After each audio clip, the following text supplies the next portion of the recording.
What's going on, Dolphins? It is your boy Dillon, and I'm making this video. I got some things I want to talk about. There is a lot going on. Obviously, the scouting combine is underway this weekend.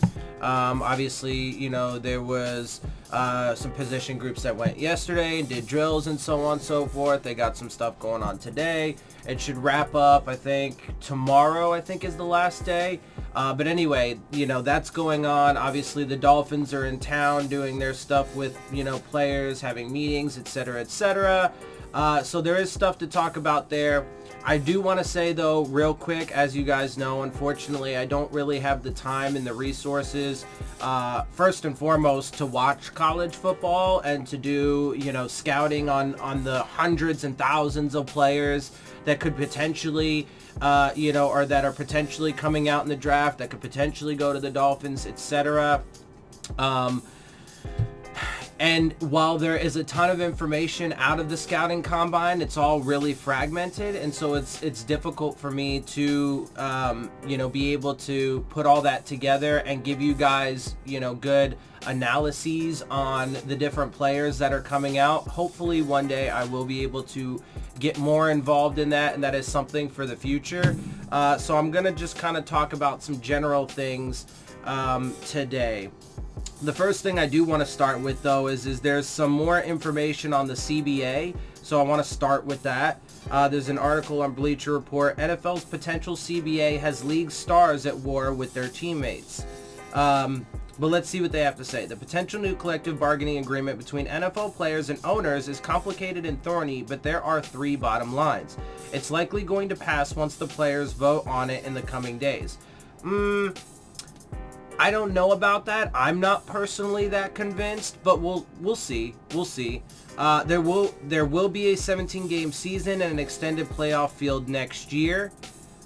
Okay, so first of all, let's note that they are saying all of this pretty definitively, as if it's 100% going to happen. I'm not totally convinced that the players are going to vote in favor of it. We'll have to see, and they have to vote in favor of it for these things to happen. The reaction to the new deal has exposed the divide between the NFL's super powerful players and players who are the league's equivalent of lower wage workers. I don't know that there's as much of a divide as they are making it out to be, but we'll get into some of that as we go along. If the new CBA gets ratified, it would provide labor peace in the NFL for the next 10 years. But the deal is not coming about peacefully, especially within the player pool itself. Let's note, though, that so for the next 10 years, that's part of this equation, right? Is that these players, and it's part of the reason why a lot of these players are not in favor of it, because they would have to deal with this for the next 10 years. They wouldn't be able to, you know, they're not going to have another CBA for 10 years. So they're just going to have to deal with whatever little bit of shit they're given in this one for the next 10 years. In interviews with both young players and veterans, a contentious picture is emerging. It's highly likely that a majority of players will vote in favor of the new CBA because they see it as a positive, that labor peace and the assurance that paychecks won't be interrupted is more important than something that may or may not happen to their physical health in the coming years. But those players face a headwind generated by a bevy of stars, including some of the biggest in the game, who think this deal is horrid and, just as importantly, have the financial security to think long term. Let's pause there. So there's a couple things. One, obviously the stars have already gotten big paychecks, etc., etc., etc. You know, and so they are comfortable there. The money aspect is not as big a deal for them. Sure, I would agree that with some of the lower level players, whatever, you know, they don't have that finance. However, at the end of the day, those lower level players could just be cut from teams because teams don't think that they're good enough, right? They might not get the kind of contracts that they want or think that they deserve because it's so cutthroat and because everything is about money and teams are trying to pay as little as possible. And it's not unrealistic by any stretch of the imagination that players get hurt, okay? So, you know, there's all that. Let's see. One second-year player told Bleacher Report that the deal provides security for players like him. kind of, right? It puts a CBA in effect for the next 10 years, that's for sure. And, but it doesn't really, again, it doesn't even guarantee them a paycheck.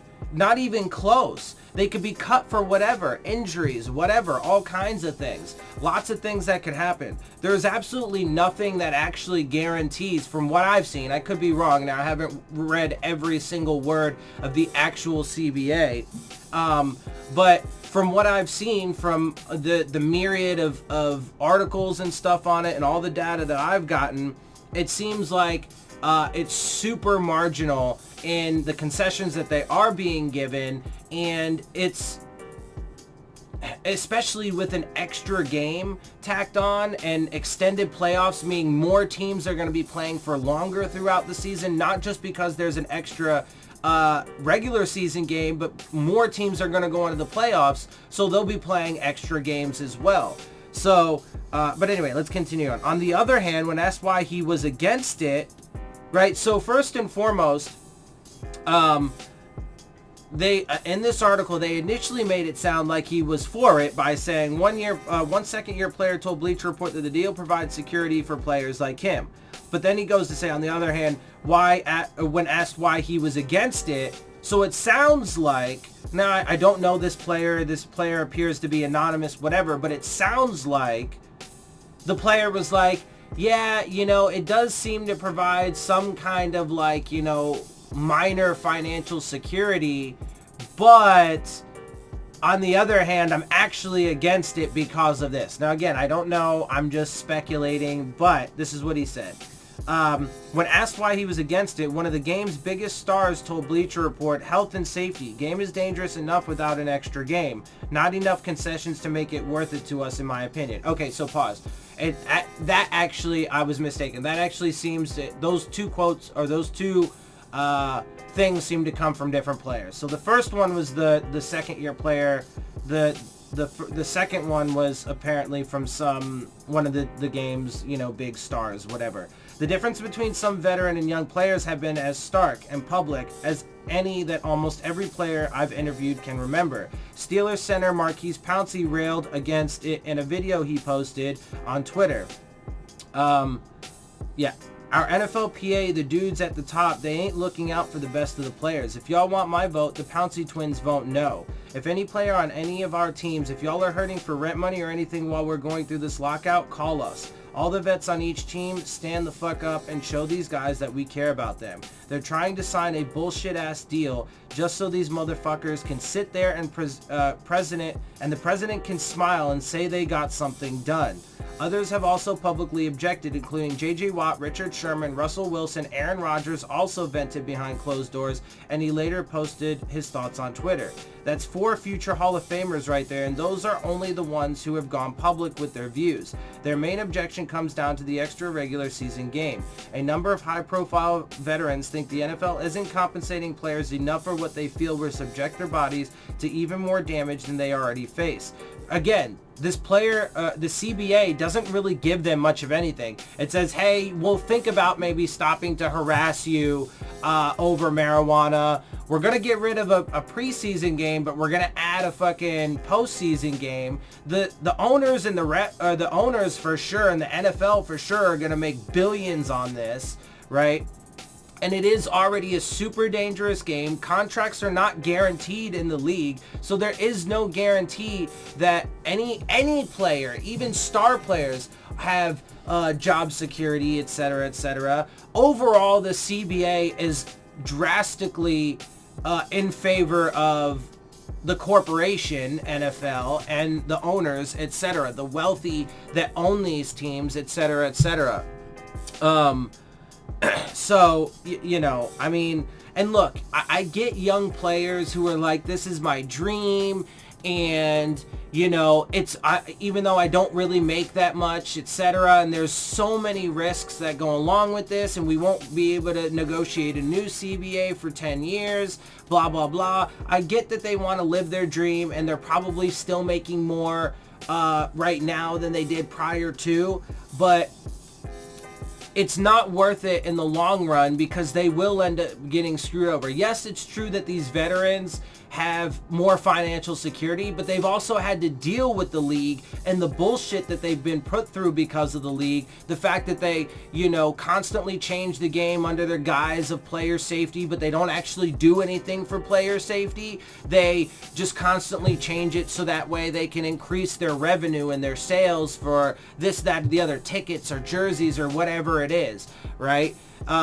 You know, so they have the experience, and they're trying to tell these younger guys, look, they're trying to trick you into taking something that's not actually really going to be much of a benefit to you, marginal at best, but they're going to, you know, rake in all kinds of money that they're not really even going to share with you, blah, blah, blah, blah, blah. And it's in your better interest to fight this. And even if it's, you know, even if we do get a lockout in 2021, it'll be worth it. You know, we got your, and this is what Marquise Pouncey was saying, we got your back, dude, until we can get an agreement that actually benefits the players, you know, as opposed to, you know, the corporate side of it, right? So anyway, player reps explained the main aspects of the current proposal to me this way. With the addition of a 17th game as proposed in the new CBA, players will receive 48% of league revenue. That number eventually would climb to 48.5%. Yeah, I doubt that. In all, it's possible that players would get approximately $5 billion for that extra game over the course of the agreement. Okay, first and foremost, it says that they will get that over the course of the agreement. So that's $5 billion over 10 years. If it's true. So that's $5 billion over 10 years that the players will get. But let's note that the players, how many players are in the league? Like 3,000 something. So that $5 billion would have to get spread over 10 years to all of those players. Not to mention, some of those players will retire and not see any of it. Some of those players won't see any of it because they'll come in like halfway through the agreement, right? What about players that come in 5 years from now or 8 years from now, a couple years prior to the new agreement? So it's bullshit there. 1.2, I find it inconceivable that the NFL and the NFL owners would want to give away almost half of the revenue that they get. Are you kidding me? These billionaires are going to be like, yeah, you know what? Let's give these fucking peons, these fucking workers for us. That's all that they are to them. They're employees. Let's give these fucking peons that do our bidding and rake in billions for us. Let's give them half of our profits. Are you fucking joking? Who in their right mind thinks that the NFL, the corporate NFL and the NFL owners are going to be like, yeah, you know what? We're going to give you guys 48% of our revenue. That's a fucking joke. That's a fucking joke.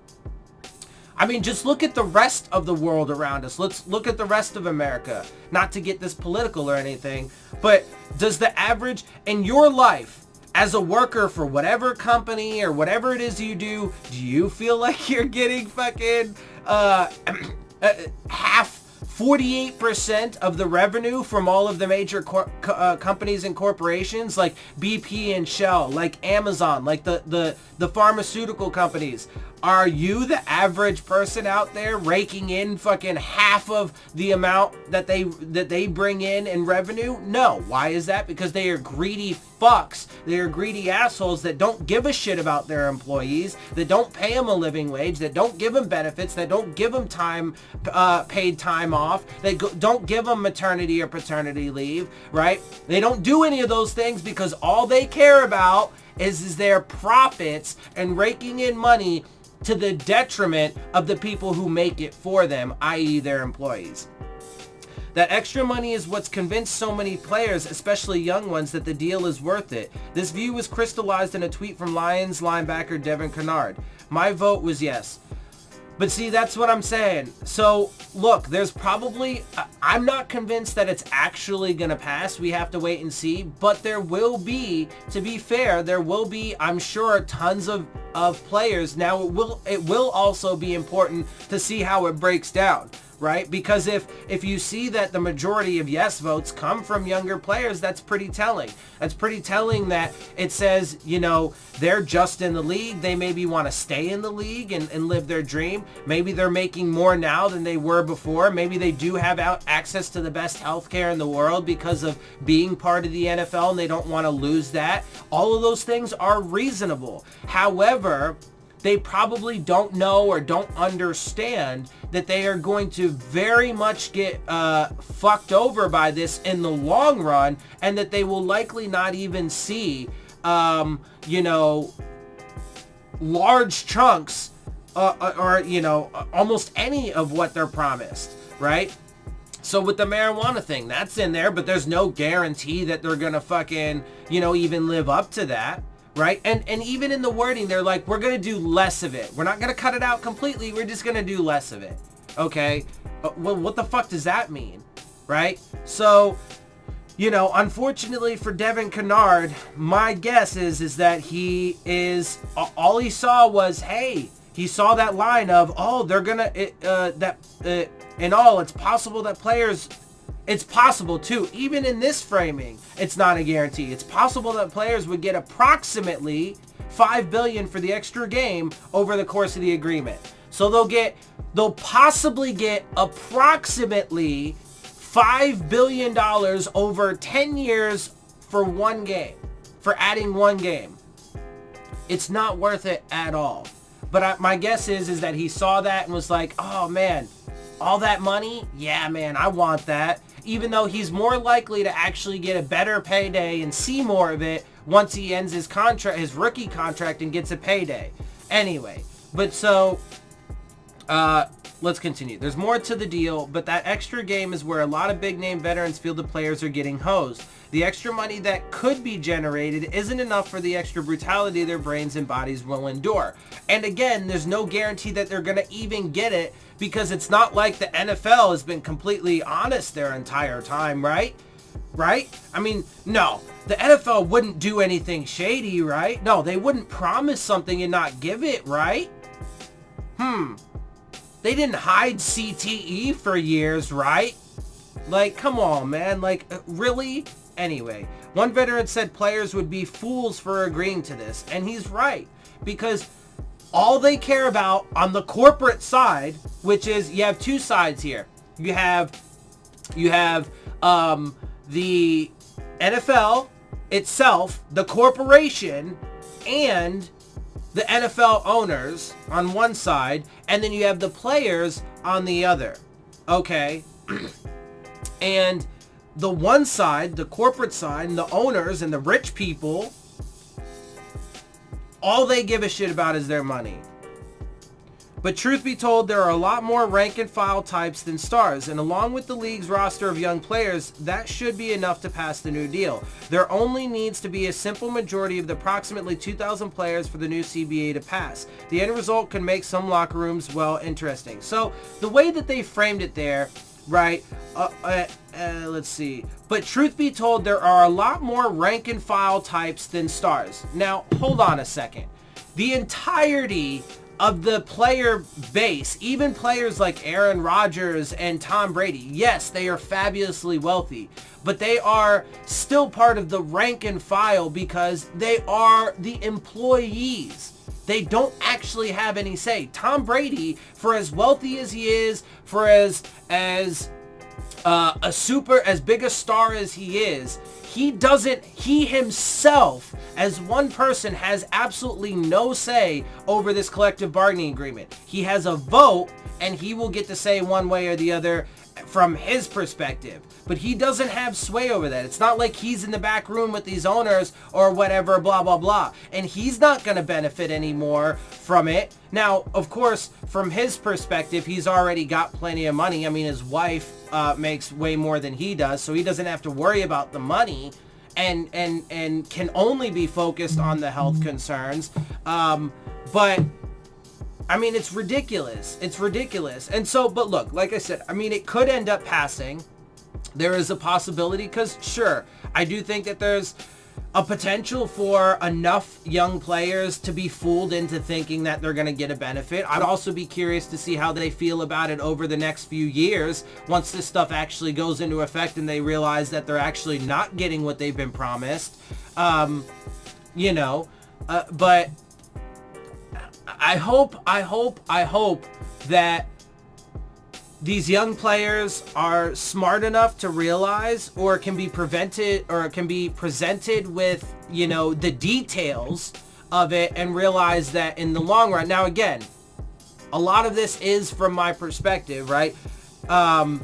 It seems to me, from the available information that I have, both on the agreement and from what I've seen from players and so on and so forth, that it appears that this is nothing more than just a way for them to give a couple breadcrumbs to the players, while the owners and the NFL rake in all kinds of profits. And again, let's also note, they don't even have to put their bodies on the lines. So that's not even a consideration to that side of it, right? The owners aren't out on the field getting CTE because they're bashing their heads around all fucking day, right? So they don't care about that shit.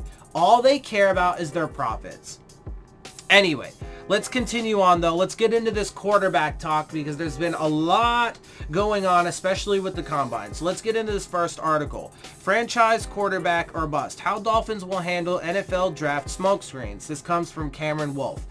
The Miami Dolphins are expected to target. Let's note though real quick, it's not just other teams that are doing smoke screens. The Dolphins are involved in that as well. Hence why they love Joe Burrow, they love Justin Herbert, and they love Tua Tagovailoa. They love all of them because some of that is smoke screen. The Dolphins are gonna move up, and they're gonna trade up to get a guy, because there is going to be a ton of competition, which we'll talk about in a minute, for within the top five. Within the top five, or teams moving into the top five to get a quarterback. There's going to be tons and tons of competition there, okay? The price is going to be driven up. So the Dolphins are part of the smoke screen, and they are going to take a quarterback. I don't know which one, okay? Because there's too much dilution out there with all the reports about, they love this person. Oh, they might be souring on this person, blah, blah, blah, blah, blah. Okay, but they are going to take a quarterback, and they're going to move up for him. Okay, now again, to be fair, because it hasn't happened yet, this is just my perspective, but the data strongly points that in that direction. And that is what I predict, and that is what I see happening. They are going to move up, most likely to the number 3 spot, although with recent talks about how the Redskins might even take a quarterback, etc., etc., etc., and with recent conversations about how the Bengals are open to trading the number 1 pick, and the Dolphins are open to going up to the number 1 pick, etc., it's not out of the realm of possibility. I still think the most likely scenario is that they trade to the number 3 spot with the Detroit Lions, even though apparently there have also been reports that Matthew Stafford might want to leave there or get traded, and that the Detroit Lions might even take a guy. And frankly, they could, even if they kept Stafford, especially if it was a guy like Tua, who they could sit for a year behind him, which would actually be the most ideal situation for Tua. So look, the Dolphins are going to trade up, and they're going to get a quarterback with that first pick. They're going to trade away a chunk of draft capital. How much it's going to take to get there to the number 3, the number 2, or the number 1 pick, I don't know. We'll have to wait and see. In fact, again, to be fair and to be honest and so on and so forth, it hasn't actually happened yet. So there is still a possibility. There is some percentage chance that it doesn't, but the percentage chance that it does is far higher than the percentage that it doesn't. Anyway, let's continue on. The Miami Dolphins are expected to target a franchise quarterback in the 2020 NFL Draft, sources told ESPN. Miami has publicly kept its options open at every position, and that's the best move to protect leverage. One of the challenges for Dolphins general manager Chris Greer and coach Brian Flores over the next couple of months will be navigating smokescreen season to determine what is the best way to obtain their desired quarterback without giving up unnecessary draft capital. Yes, first of all, you guys know my philosophy of not taking a quarterback in rounds 1 or 2 ever, and taking one every year in round 3 or later. And especially not trading up to go chase a guy. However, It's inconceivable that they're not going to take a quarterback. Again, there is some possibility there, but I find it inconceivable with all the information that we have available to us. And so, and with all the other information about teams ahead of us might be taking, there's teams behind us that might try and move up, etc., etc. There's going to be, look, we're going to have to trade away draft capital more than just one pick to move up to begin with. But there is going to be competition, and that price could easily be driven up. So how much draft capital is it? Is it going to be unnecessary? My guess is that they're going to break the bank if necessary to go do it. I'm guessing that they're going to trade away more than what they should because they are so desperate, specifically Stephen Ross, and there's going to be tons of competition. There's a lot of smokescreens out there from trade this, trade that, Flores said. We have some capital, but again, it's not just one position. Not in this game. There's 22 guys on the field at a time, so we're trying to build a talented roster. Well, there's only 11 guys on your team on the field at once, but I get what he's saying. Although him and the others have also said that, another quote from him, I don't have the exact quote, so I'll paraphrase here, but he said something along the lines of, we want our quarterback to have the it factor, etc., etc., etc. And we want him to be a player that loves football, etc. So what that tells you is that out of these guys, when they go to their interviews, etc., etc., because they're interviewing, Tua and Justin Herbert and blah, blah, blah, and they interviewed Joe Burrow, right? When they do all this, eventually, whether they have it figured out now or not, eventually they are going to go to one player. They are going to decide on one player. Whether Stephen Ross has already figured that out or not, I don't know. But they are going to chase whatever quarterback he picks. Okay? And at some point before the draft, he will pick a quarterback. And they will chase that guy. Okay? And so when they say things like, he has to have the it guy. We all know that they're after a quarterback, etc., etc. They're going to hone in, and then they're going to go get him. Okay? So some of the stuff that they say is right. I agree with the fact that it's a team sport, but that doesn't mean anything when you also throw out the hints there that, we're looking for that right guy, that one player that fits all of our boxes, that checks off all of the boxes. And then with the talk about how, yeah, we're possibly up to going up to the number one, or we could trade, blah, blah, blah. I mean, come on, you piece it all together, and there's far more evidence to show that what they are going to do, despite comments like that, about, we have all this capital, but it's not just one player. I think Flores does have some say in this. He's had a say in all the transactions that are made. But when it comes to this one specific thing, I don't think him, Greer, Mother Teresa has a fucking say in any of it. I think the number one priority for this draft is they, and then subsequently everything that they do around that is predicated and based off of the fact that Stephen Ross wants his quarterback and they are going to go get him.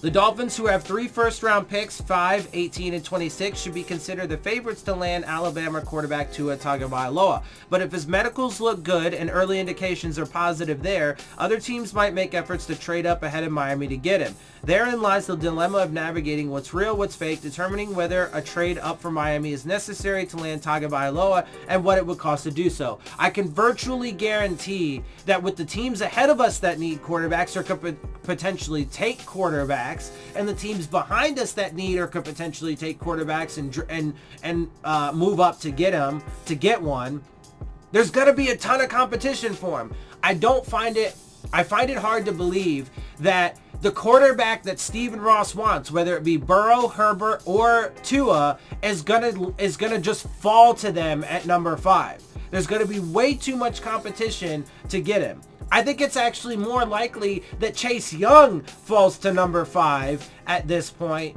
than it is one of these quarterbacks. It's a conversation. Sometimes it happens before you talk, and then sometimes they happen right when you're on the clock on draft day. Again, it's weighing. You look at what's available, how many players at that position are available as you're looking at your board. Greer said about deciding whether to trade up. It's a lot of conversations. It's nothing that's ever done quickly.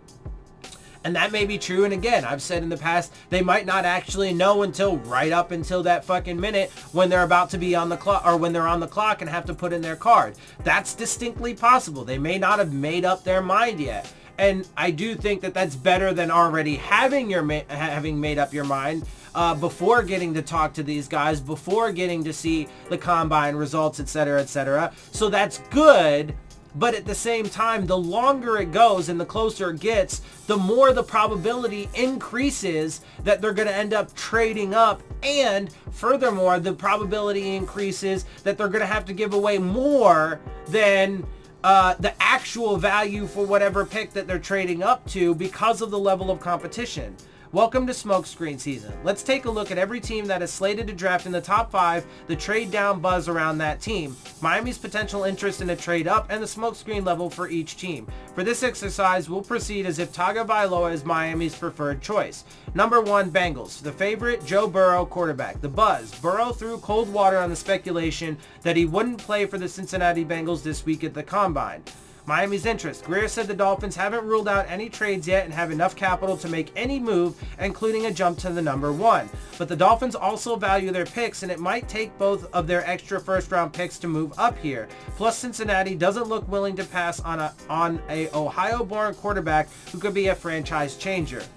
Smokescreen level, low. Once Burrow made it clear he wouldn't object to playing for the Bengals, it seemed like that locked up the pick here. Okay, starters, no guarantee by any stretch of the imagination. Now, there's obviously, throughout all of this, there's tons of smokescreens because at the end of the day, but here's the thing too, right? It is possible that teams are actually interested in multiple of the paths or scenarios that are available to them, but they're only in reality going to be able to take one path. So ultimately, 95% of the stuff that we're hearing is going to ultimately become a smokescreen because it didn't manifest into reality because of how the board played out and because of what teams actually did, etc., etc., etc., right? So they could want to do a lot of these different things genuinely, but they only actually get to do one, right? Now, if the Dolphins said that they were going to give the 5th, what do we have? The 5th, the 18th, and the 26th pick. If the Dolphins were that desperate and said, we're going to give you all 3 of our first round picks, and I've talked about this before, it could take that much to move up to the number 1 pick. If they said they were going to do that, and then the Bengals would have to then drop to number 5th overall. Even if they did take Joe Burrow, the Dolphins did at number 1, that still leaves Justin Herbert, Tua Tagovailoa, Jordan Love, a bunch of first-round prospects that could be taken by them at 5th overall. And they're not exactly in, the most dire need for a quarterback. So getting those 3 first-round picks or getting 3 first-round picks, period, out of the Dolphins could be worth it to them. Because then they could have a tremendous amount of draft capital to work with, and including a bunch of first round picks that they can take shots on to get franchise guys, whether it be a quarterback or maybe a pass rusher or whatever, right? Or a corner, whatever. So it could be totally worth it to them. We don't know. It's not anywhere close to out of the realm of possibility. In fact, I'm sure there's a substantial probability that it could happen. Number 2, Washington Redskins. Favorite, Chase Young. Buzz. Coach Ron Rivera says the Redskins are bringing in Burrow and Tagovailoa for pre-draft workouts and that it's not just due diligence. Rivera said he likes Dwayne Haskins, but noted that everything is an option for the number 2 pick, including taking a quarterback. Now, real quick, it's unlikely, right? From my knowledge, it doesn't happen a lot that a team will take a quarterback in round 1 and then take one the next year in round 1 as well. I'm sure it's happened. I'm sure it's happened a handful of times. I could be wrong about this, but I don't think it happens a lot. I don't think it's super common. However, it did just happen with Josh Rosen. A couple years ago, he was taken 10th overall, and then they decided to go a different direction the very next year and then got rid of him. And then that cast-off came to us. Anyway, Miami's interest. Ideally, the Dolphins wouldn't want to move this high if it wasn't necessary. Their draft capital is plentiful, but important to the team's rebuild. If Washington truly wanted Tagovailoa, there probably isn't much Miami could do to trade up with the Redskins. That's not true, but that's also part of the reason why, again, the price is going to drive up, right? Because if Stephen Ross let's say Tua is the guy, and let's say he thinks that there is a distinct possibility that the Redskins will take him.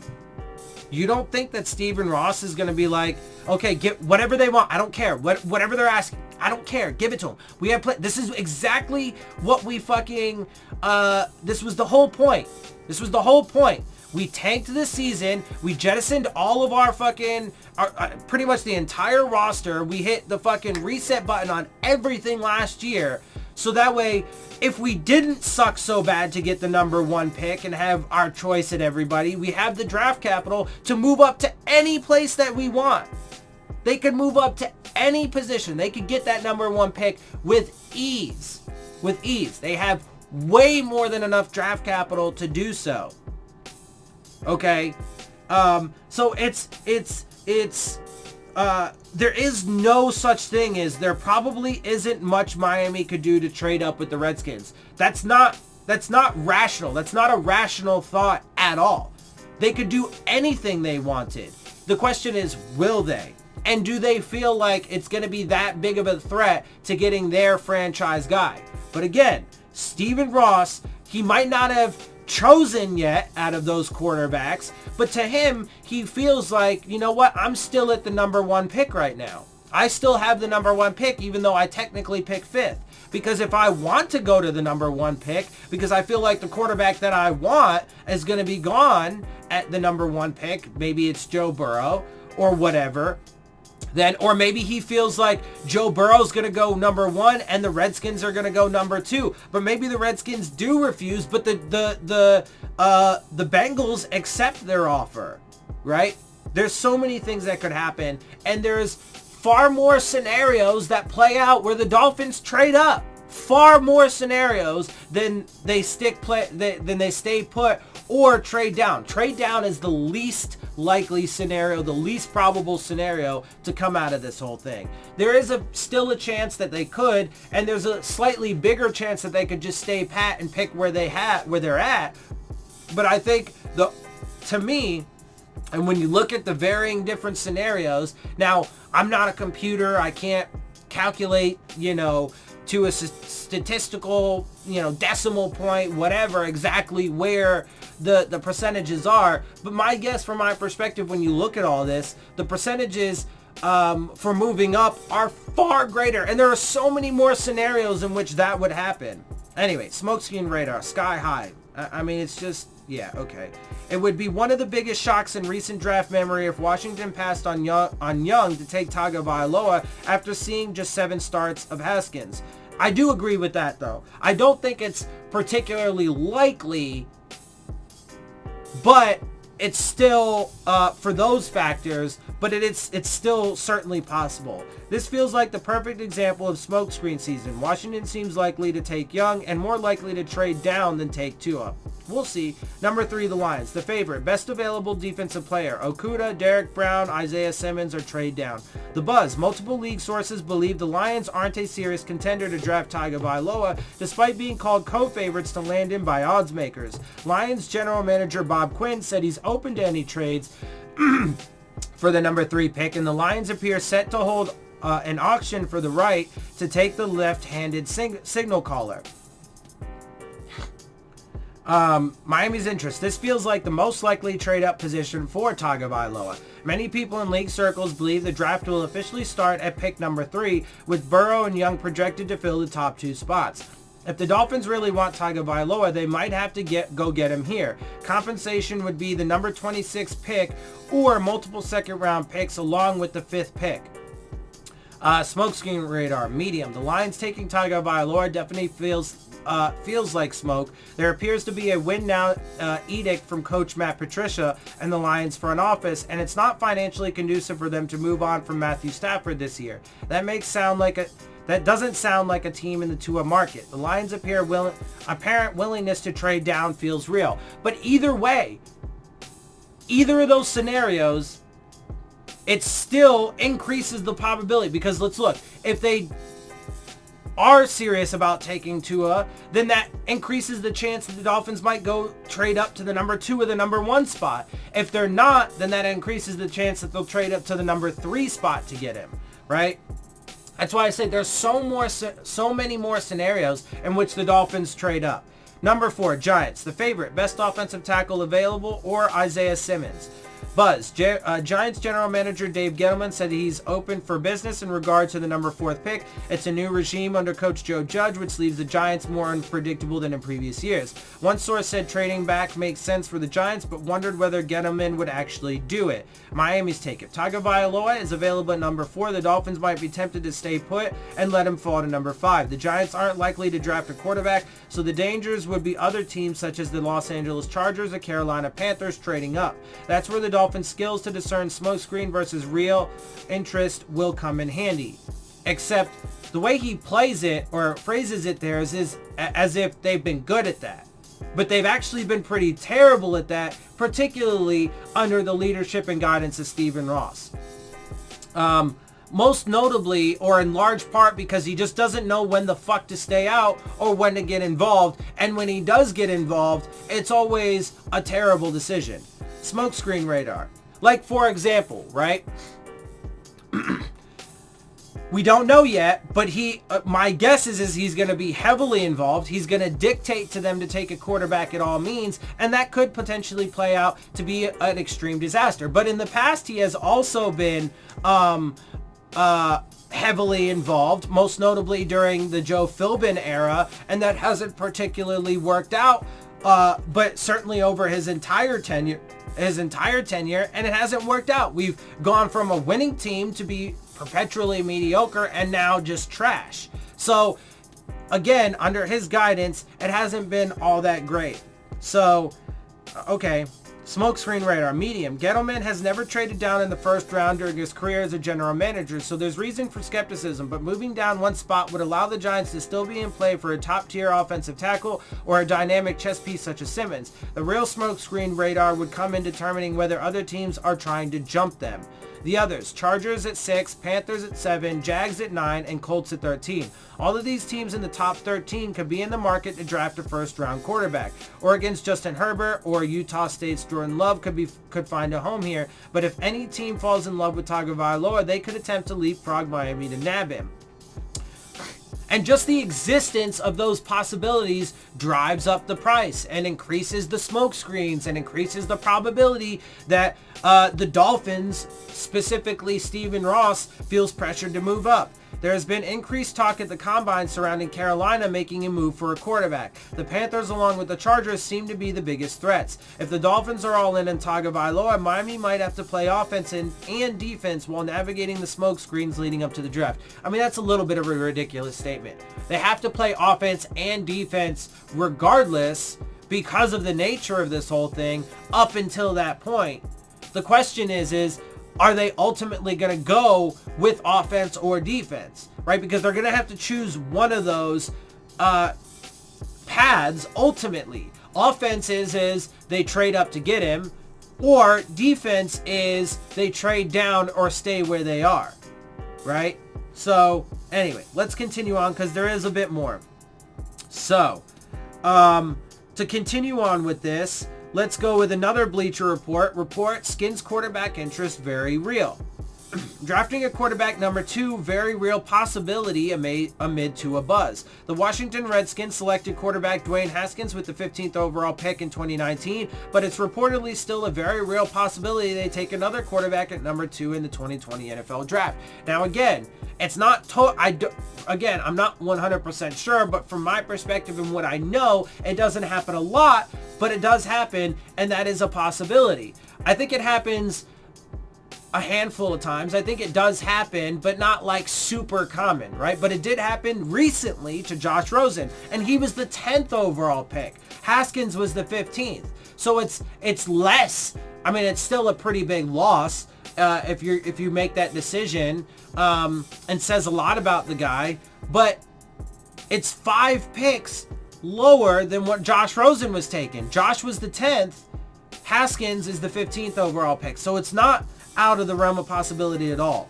Michael Silver of the NFL Network reported the update Friday and noted that the chances of Redskins taking a quarterback were further increase if Alabama signal caller Tua Tagovailoa receives a clean bill of health after suffering multiple injuries during his final season with the Crimson Tide. And let's also note that every report has been exceptional, right? Has been like over the top with, oh, it's as good as it could possibly be. He's way ahead of schedule. Clean bill of health. Completely healed fracture. No blood loss. Which some of those things might even be true, right? It could have healed just fine, etc., etc. Except the quarterback himself is an undersized guy, and he has been shown to have a pretty low durability rating. So just because he's healed doesn't mean he's not going to get hurt again, especially if he get put behind a porous offensive line. Anyway, Haskins posted eye-popping numbers during his final season at Ohio State to solidify himself as a first-round draft prospect. He completed 70% of his throws for 4,831 yards and 50 touchdowns and just 8 interceptions in 14 games. He added 4 rushing scores in 2018. The NFL transition has proved difficult for the 22-year-old New Jersey native, though, which is often the case for quarterbacks, which is a major reason why it's hard and why I advocate for never taking one in the first or second round, and why I feel it's too risky. Anyway, he posted a 58.6 completion percentage with 7 touchdowns and 7 picks in 9 appearances, 7 starts during the 2019 season. He fell 21 attempts short of qualifying for the passing leaderboards. Of his 76.1 passer rating would have ranked last among qualifiers. Haskins explained earlier this month he's ready to compete for the starting job if the Redskins opt to add more quarterbacks before next season. I'm all for competition. At Ohio State, we competed every day, he said, and I'm looking forward to whoever is there. I'm just really excited for the opportunity to lead these guys and not only be a great player, but a leader as well. With the Cincinnati Bengals likely to take LSU quarterback Joe Burrow, the reigning Heisman Trophy winner, with the first pick, Tagovailoa should be there for the Redskins if they're interested. The Alabama standout completed 69.3% of his attempts for 7,442 yards with 87 touchdowns and 11 interceptions in 32 appearances across 3 years with the Tide. Talent-wise, there's little doubt he's a top 5 prospect, but injuries are a concern. He suffered a high ankle sprain during each of the past 2 seasons, and then his 2019 campaign came to a premature end after he suffered a dislocated hip, broken nose, and concussion in November. Wow, so a bunch of stuff. But also, when anybody says dislocated hip, that's a little bit disingenuous. Yes, the hip joint came out of, or the hip ball came out of the joint. But the reason why it came out of the joint was because it broke straight through the back wall. Okay? It didn't just pop out. It wasn't just a dislocation. It was, I think, the term for that is subluxation, right? I watched some videos from doctors, right? When it just pops out. That's why, what's his name Barry Sanders was able to pop it back in and play, right? Anyway, so we've talked about that before. Let's see. Important timeline for Tua. Docs say hip is healed, but there's an important post-combine scan in a month to make sure there's no cartilage buildup. Recent scans showed no buildup. About 4-month mark post-surgery is when it could happen. Clean scan equals final assurance of long-term health. So they are still waiting on that, but so far it's been super glowing. If all the medical reviews come back and clean in the coming weeks and Tagovailoa is able to demonstrate his health at his personal pro day he's planning for April 9th, his draft stock should peak at a perfect time. At that point, the Redskins can either select Tagovailoa themselves or put the number 2 pick on the trade block in search of a king's ransom for a quarterback-needy team before the draft gets underway, April 23rd in Las Vegas. Now again, we have to wait on that, but everything's been super glowing to this point. I find it more likely than not that he's going to get equal praise and all of the checks that he has coming up, and I think, you know, I don't know, we'll have to see, but I think he'll perform well enough at his combine, or I mean at his pro day, excuse me, that teams are going to be, their worries are going to be mostly abated. We'll have to wait and see. All right, final article that I want to read because this video is getting close to an hour. There was a lot to talk about though, so let's wrap it up. Tua and Miami reportedly had a weird meeting. Okay. Tua Tagovailoa reportedly uncertain about Dolphins' interest after NFL Combine. Quarterback Tua Tagovailoa reportedly felt there was an awkward energy at the 2020 NFL Scouting Combine during his meeting with the Miami Dolphins on Wednesday. According to Safi Dean of the South Florida Sun-Sentinel, a source said Tagovailoa left the meeting uncertain about whether the Dolphins are truly interested in selecting him number 5th overall and making him their franchise quarterback. The source added, "No one was excited. They didn't give any indication of he's their guy. He felt weird, like, is this a joke? He's not turned off, but it was just weird." Despite that, Tagovailoa reportedly still wants to play for the Dolphins and is hopeful they will either take him 5th overall or trade up to secure him. Per Dean, the source said Tagovailoa left the meeting with several questions, including whether they would prefer to take Oregon quarterback Justin Herbert. The source also indicated that Tua is aware teams play their hand close to the vest around draft time and that the Dolphins' demeanor may have been a case of them doing precisely that. The Alabama product's talent is undeniable, but his recent string of injuries is cause for concern. He dealt with ankle ailments in both 2018 and 2019. His hip surgery ended his 2019 campaign after just 9 games.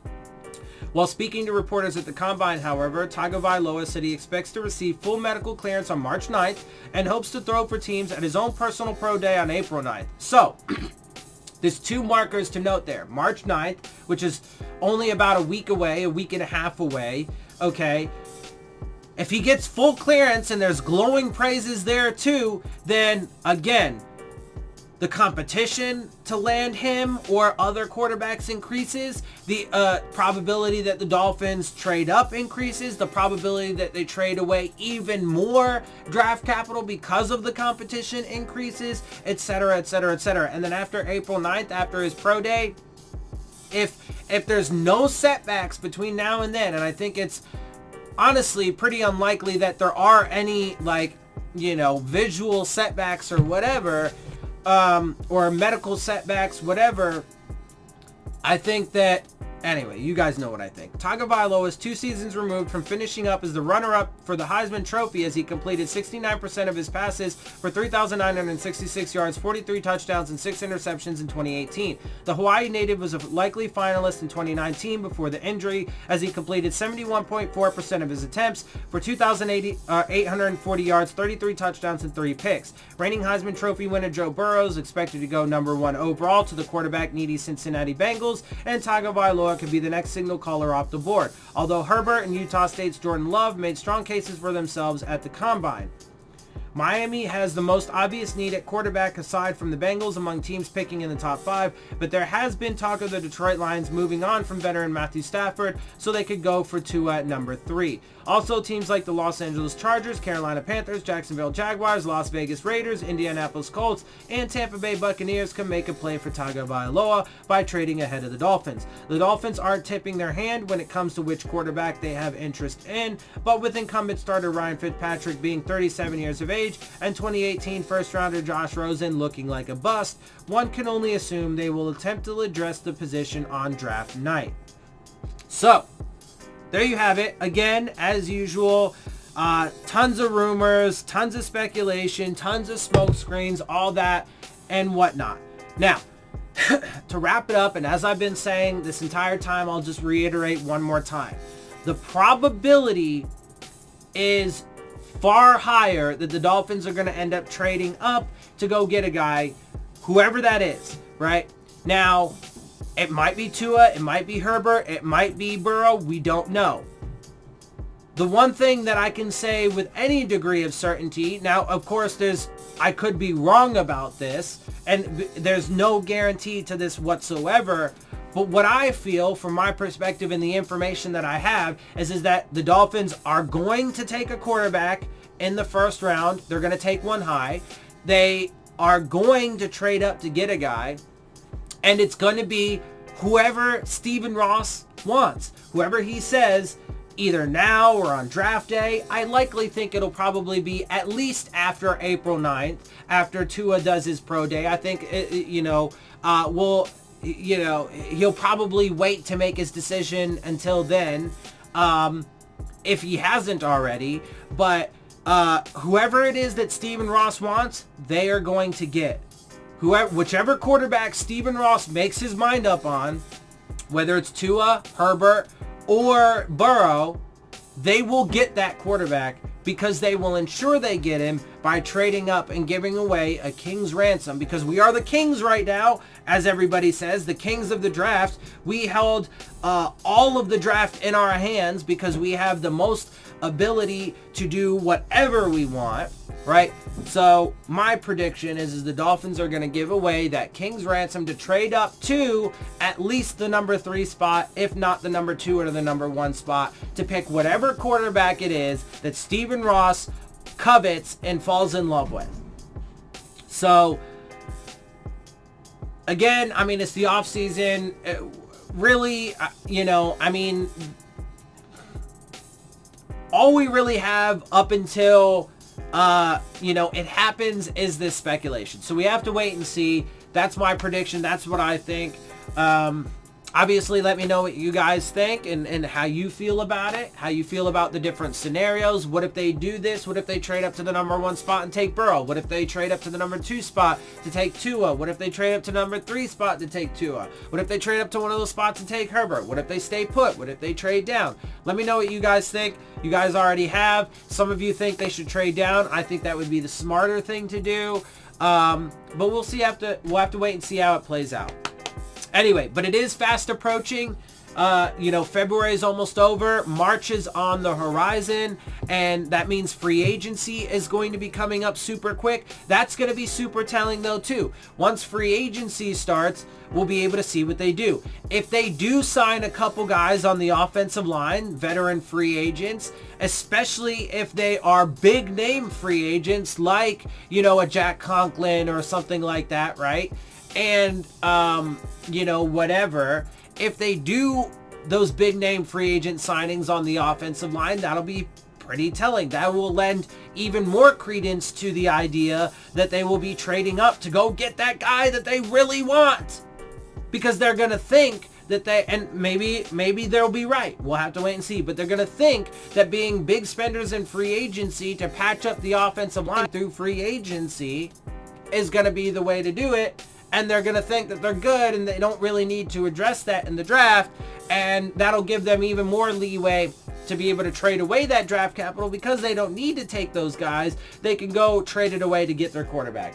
Then on March 9th, once he has his medicals, that'll give us even more data to look at. And then April 9th, once he does his pro day, even more data. So as it gets closer, we will have a clearer and clearer picture.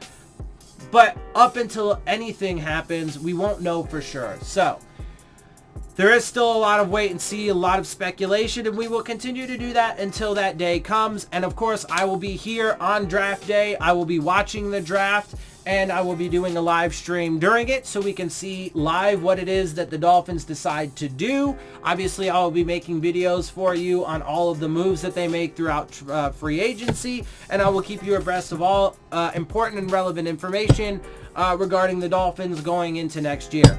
And with that, I'm going to get up out of here. I hope you guys enjoy my videos and perspective. If you do, make sure you hit the subscribe button. Make sure you hit the like button. Make sure you hit the bell if you want to get the alerts. Share my channel and videos with your friends and family. Leave your questions, comments, and concerns down in the comment section. And of course, as always, make sure you follow me on Twitter at Dillon Tartaro. And with that, I am out. I'll see y'all soon. Phins up.